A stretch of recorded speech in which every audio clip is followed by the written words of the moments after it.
uso saudável e seguro das tecnologias também pressupõe analisar os impactos dos jogos eletrônicos na infância e na adolescência. Então esse é o próximo tema, o tema 4, que iremos abordar.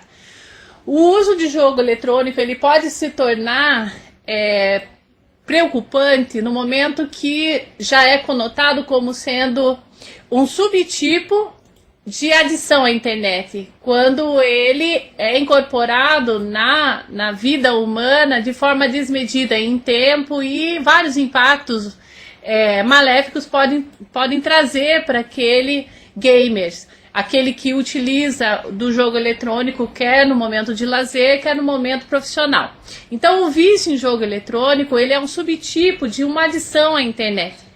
A Associação Americana de Psiquiatria incluiu no Manual Estatístico e Diagnóstico de Desordens Mentais, na última revisão desse manual, em 2013, dentre as 300 doenças, patologias mentais, dentre as 300 se encontra a Internet Gaming Disorder, que é o vício em jogo eletrônico, conotando como sendo um subtipo de uma adição à internet. Então aquelas pessoas que se apropriam da internet e também do jogo eletrônico de forma desmedida e que ela não consegue mais ficar sem utilizar esse jogo eletrônico no seu dia a dia, e a prevalência ela se encontra em faixas etárias de indivíduos de 12 a 20 anos e predominando o sexo masculino. Então é comum dizermos que o jogo eletrônico é apropriado por meninos e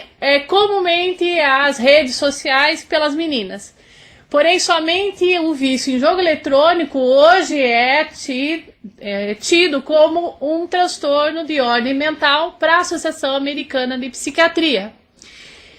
E esse transtorno, essa patologia, nesse manual diagnóstico da Associação Americana de Psiquiatria, possui 9 critérios que correspondem a critérios semelhantes a diagnóstico de dependentes em substâncias psicoativas químicas.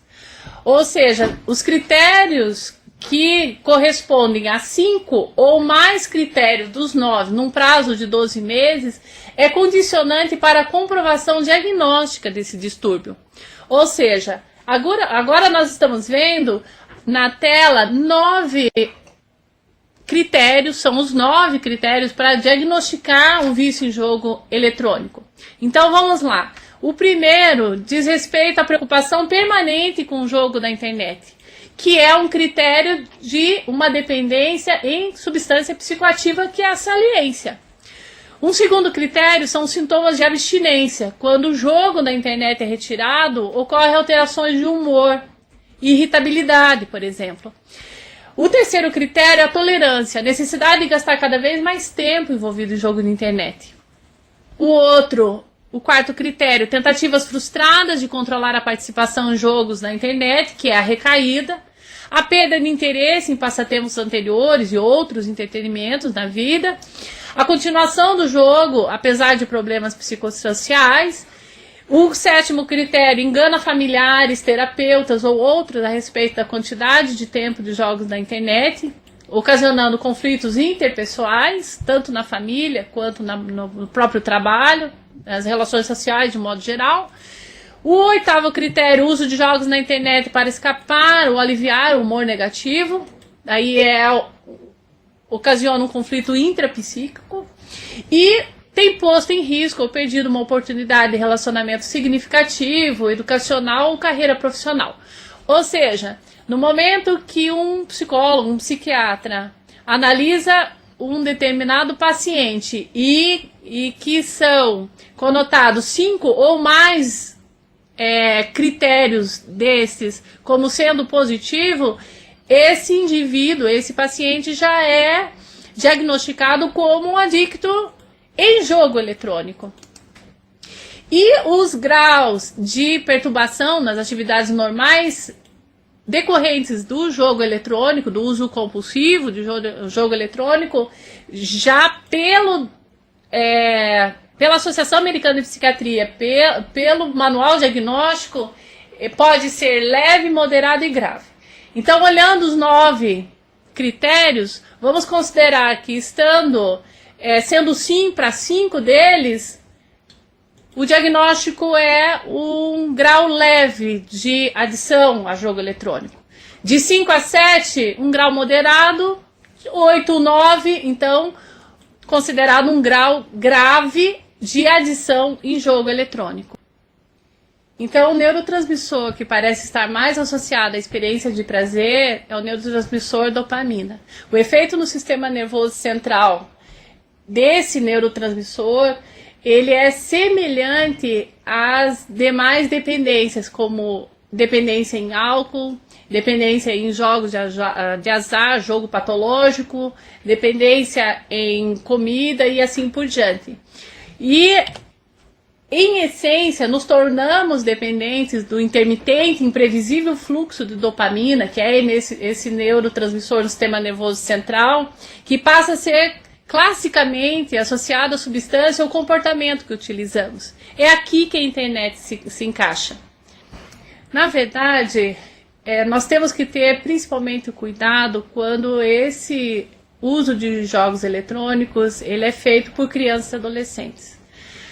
O estabelecimento de regras de tempo de uso do jogo e de frequência de uso de jogos em detrimento das demais atividades que a criança precisa desenvolver para ter um desenvolvimento saudável e seguro é do adulto. Então, a responsabilidade do adulto de proteger a criança prescreve o estabelecimento de regras e disciplinas em relação ao uso do jogo. Sem contar que a maioria dos jogos, eles incitam a violência. Então, para vencer de fases, deve-se matar, deve-se atropelar e assim por diante. E essa interferência no sistema nervoso central, ela é evidente, porque eu tenho que, para vencer fase, cada vez mais eu tenho que exterminar vidas, e essa dessensibilização em relação ao sofrimento alheio, por mais que num jogo, no virtual, pode prescrever o retorno para a realidade. E já temos notícias de várias tragédias que acontecem a partir de um indivíduo que comumente utilizava jogos eletrônicos de caráter violento e foi o precursor de crimes e de atentados e de várias fatalidades no mundo inteiro.